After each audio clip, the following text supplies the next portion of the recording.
Hosadiganta digital ಚಾನೆಲ್ನ ಎಲ್ಲ ವೀಕ್ಷಕರಿಗೆ ಸ್ವಾಗತ ಹಾಗೂ ನಮಸ್ಕಾರ.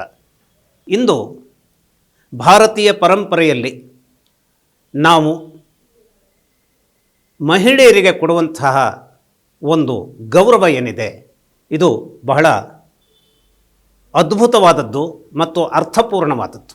ಸಹಸ್ರ ವರ್ಷಗಳಿಂದ, ಯುಗಗಳಿಂದಲೇ ಅನ್ನಬಹುದು, ಪೌರಾಣಿಕ ಕಥೆಗಳ ಮೂಲಕವಾಗಿಯೂ ನಾವು ಕೆಲವು ಐತಿಹ್ಯಗಳನ್ನು ಹೇಳಬಹುದಂತಹ ಸಂದರ್ಭಗಳು ಇವೆ. ಆ ಪುರಾಣಗಳನ್ನು ನಾವು ನಂಬುತ್ತೇವೆ.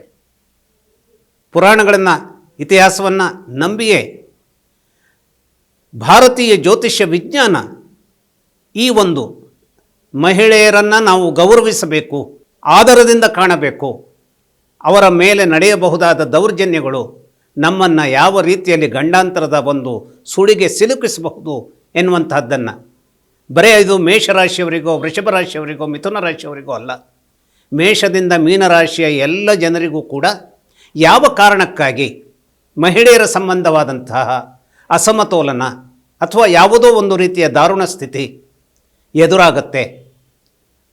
ಇವತ್ತು ನಾವು ಆಸ್ತಿಕರೋ ನಾಸ್ತಿಕರೋ ಅನ್ನುವಂಥ ವಿಚಾರ ಬೇರೆ, ಈ ಜನ್ಮದ ನಂತರ ಪುನರ್ಜನ್ಮ ಇದೆಯೋ ಅನ್ನುವಂಥದ್ದನ್ನು ಯೋಚಿಸುವುದು ಬೇರೆ, ಅಥವಾ ಕರ್ಮಗಳ ಮೂಲಕವಾಗಿ ನಮ್ಮ ಏನು ಕೆಟ್ಟ ಕರ್ಮ ನಮ್ಮನ್ನು ಕಾಡುತ್ತೆ, ನಮ್ಮ ದಾರುಣತೆಗೆ ಕಾರಣ ಮಾಡಿಕೊಡುತ್ತೆ, ದಾರಿ ಮಾಡಿಕೊಡುತ್ತೆ ಅನ್ನುವಂಥದ್ದನ್ನು ಹೇಳ್ತಾ ಇದ್ದೀವಿ.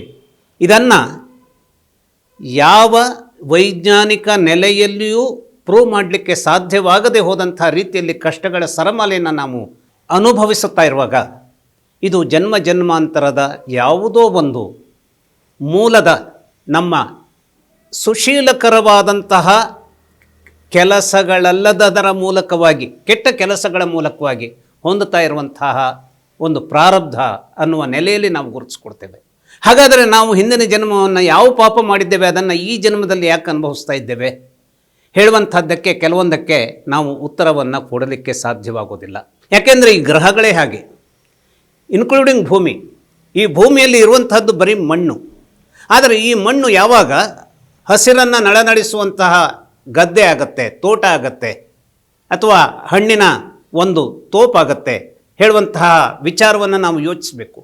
ಯಾವಾಗ ಮಣ್ಣು ಚಿನ್ನವಾಗತ್ತೆ, ಯಾವಾಗ ಮಣ್ಣು ನವರತ್ನಗಳಾಗಿ ಶೋಭಿಸುತ್ತೆ, ಯಾವಾಗ ಮಣ್ಣು ತನ್ನದೇ ಆದಂಥ ನೆಲೆಯಲ್ಲಿ ಕುಟುಂಬಗಳ ನಡುವೆ ಅಥವಾ ರಾಷ್ಟ್ರಗಳ ನಡುವೆ ಒಂದು ಕಾದಾಟದ ವಿಷಯವಾಗಿ ಪರಿವರ್ತನೆಗೊಳ್ಳುತ್ತೆ. ಈ ಎಲ್ಲ ವಿಚಾರಗಳನ್ನು ನಾವು ಗಮನಿಸಬೇಕು.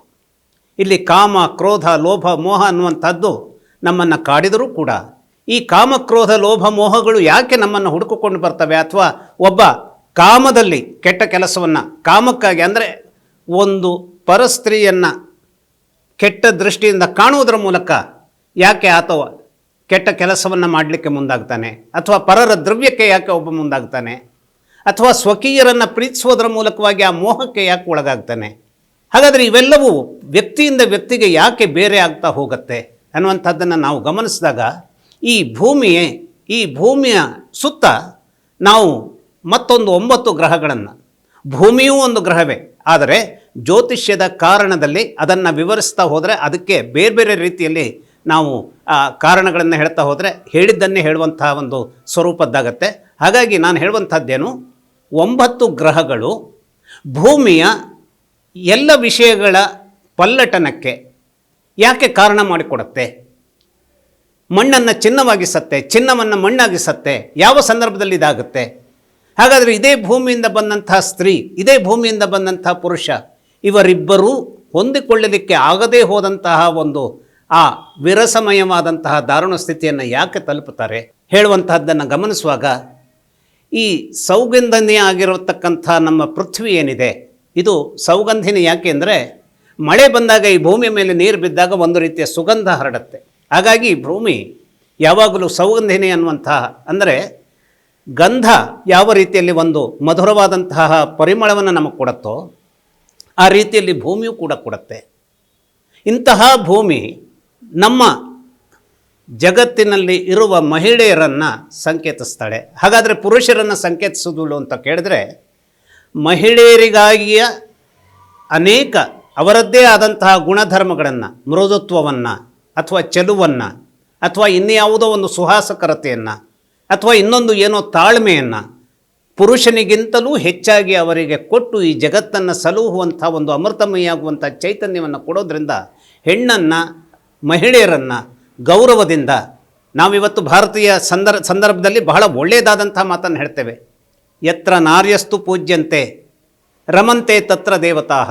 ಎಲ್ಲಿ ನಾವು ಮಹಿಳೆಯರನ್ನು ಗೌರವಿಸ್ತೇವೋ ಆದರಿಸ್ತೇವೋ ಮಾತೆಯಾಗಿ ಕಾಣ್ತೇವೋ ಅಲ್ಲಿ ದೇವತೆಗಳ ಒಂದು ಉಪಸ್ಥಿತಿ ತಾನಾಗಿಯೇ ಇದ್ದು ಒಳಿತಿಗೆ ಬೇಕಾದಂತಹ ಅನೇಕ ಸಂಗತಿಗಳನ್ನು ನಿರ್ಮಾಣ ಮಾಡಿಕೊಡುತ್ತೆ ಅನ್ನುವಂಥದ್ದನ್ನು ನಾವು ಕೇಳಿದ್ದೇವೆ ಮತ್ತು ಅದು ಹೌದು ಅನ್ನುವಂಥದ್ದನ್ನು ಅನೇಕ ಉದಾಹರಣೆಗಳ ಮೂಲಕ ಪ್ರತಿಯೊಬ್ಬರೂ ತಿಳಿದುಕೊಂಡಂಥ ಸಂದರ್ಭಗಳು ಇರ್ತವೆ. ಹಾಗಾಗಿ ಇವತ್ತಿನ ಈ ಸಂಚಿಕೆಯನ್ನು ಸ್ತ್ರೀಯರ ಮೂಲಕವಾಗಿ ಅಥವಾ ಸ್ತ್ರೀಯರನ್ನು ನೋಯಿಸುವುದರ ಮೂಲಕವಾಗಿ ಅಥವಾ ಸ್ತ್ರೀಯನ್ನು ಅಸಹಾಯಕಗೊಳಿಸುವುದರ ಮೂಲಕವಾಗಿ ಅಸಹಾಯಕಗೊಳಿಸಿದ್ದರ ಕಾರಣಕ್ಕಾಗಿ ಯಾವ ದಾರುಣತೆಗಳನ್ನು ಪುರುಷ ಎದುರಿಸಬಹುದು ಅನ್ನುವಂಥದ್ದನ್ನು ಪ್ರತಿಯೊಂದು ರಾಶಿಯವರು ಯಾವ ಯಾವ ಗ್ರಹಗಳು ಈ ರೀತಿಯಲ್ಲಿದ್ದಾಗ ಇಂತಹದ್ದು ಆಗಬಹುದು ಅನ್ನೋದರ ಬಗೆಗೆ ಕೆಲವು ಮಾಹಿತಿಗಳನ್ನು ವಿಶದೀಕರಿಸಲಿಕ್ಕೆ ನಾನು ಇವತ್ತು ಪ್ರಯತ್ನ ಮಾಡ್ತಾ ಇದ್ದೇನೆ.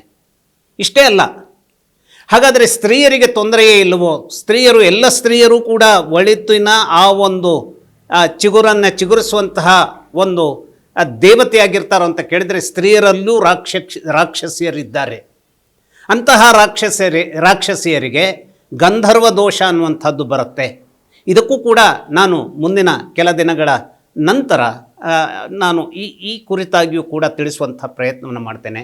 ಆದರೆ ಮುಖ್ಯವಾಗಿ ಪ್ರತಿಯೊಬ್ಬರ ಗರ್ಭಸುಧಾಂಬುದಿಯಲ್ಲಿಯೂ ಈ ಜಗತ್ತನ್ನು ಸಂವೇದಿಸುವ ಮತ್ತು ಈ ಜಗತ್ತಿನ ಜೀವರಾಶಿಯನ್ನು ವಿಸ್ತರಿಸುವಂತಹ ಅಮೃತಮಯವಾದಂತಹ ಒಂದು ಧಾತುಗಳು ಇರುವುದರಿಂದ ಸ್ತ್ರೀ ಪ್ರತ್ಯಕ್ಷವಾಗಿ ದೇವತೆಯಾಗ್ತಾಳೆ.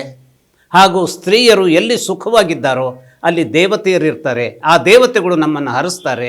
ಈ ಜಗತ್ತಿಗೆ ಒಂದು ರೀತಿಯ ಚೈತನ್ಯ ಮತ್ತು ಭದ್ರತೆ ಬರುತ್ತೆ ಅನ್ನೋದರ ಮೂಲಕವಾಗಿ ಈ ಒಂದು ಪೀಠಿಕೆಯ ಮೂಲಕ ಮುಂದಿನ ಮೇಷ, ವೃಷಭ, ಮಿಥುನ ಇತ್ಯಾದಿ ರಾಶಿಗಳಿಗೆ ಈ ಸ್ತ್ರೀ ಶಾಪ ಅಥವಾ ಅನೇಕ ರೀತಿಯ ದಾರುಣತೆ ಯಾಕೆ ತಮಗೆ ಅಂಟಿನಂತೆ ಅಂಟುಕೊಳ್ಳುತ್ತೆ ಅನ್ನುವಂಥದ್ದನ್ನು ವಿಸ್ತರಿಸಲಿಕ್ಕೆ ಹೋಗ್ತೇನೆ. ನಮಸ್ಕಾರ.